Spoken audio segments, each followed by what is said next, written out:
Sir, विदेश मामलों से जुड़े हुए कुछ एक्सपर्ट्स का ये कहना है कि प्रधानमंत्री मोदी जिस तरीके से विदेशों में भारत की ब्रांडिंग कर रहे हैं, वो ना मनमोहन सिंह के कार्यकाल के दौरान, नरसिम्हा राव या स्वयं अटल जी के कार्यकाल के दौरान, उससे बहुत बेहतर है।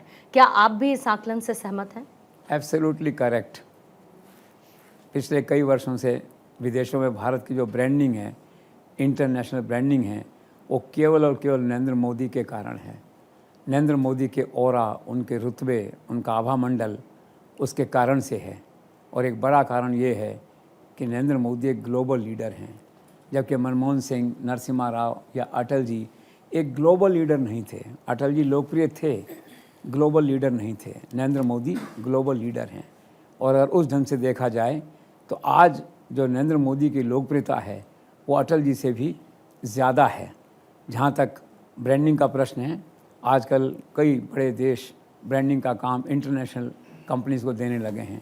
अभी सऊदी अरब ने जो है ये ब्रांडिंग का काम एक बड़ी कंपनी को दिया है। भारत में नरेंद्र मोदी को ब्रांडिंग के लिए किसी कंपनी की ज़रूरत नहीं है। He is all in one. उनकी ब्रांडिंग सुओ मोटो है, उसे करना नहीं पड़ता, वो स्वतः ही होती है। और इसका एक कारण ये भी है कि नरेंद्र मोदी के इस शासनकाल में, इन 11 वर्षों में, जो छोटे छोटे देश हैं उनसे संबंधित जो मसले हैं वो खुद प्रधानमंत्री के स्तर पर तय होते हैं। उनके डेलीगेशन में सीनियर ऑफिसर्स, विदेश मंत्री, डोभाल, ये सब लोग वहाँ पे जाते हैं। इससे पहले ऐसा नहीं था। छोटे छोटे देशों की जो यात्राएं थी उनमें कोई मंत्री चला गया, कोई अफसर चला गया, या कोई ज़्यादा हुआ तो एक सिंबॉलिक के तौर पे उपराष्ट्रपति जी को भेज दिया वहाँ पे जो है। लेकिन अब स्थिति बदल गई है। अब वो सारी ब्रांडिंग की कमान नरेंद्र मोदी ने अपने हाथ में ली है।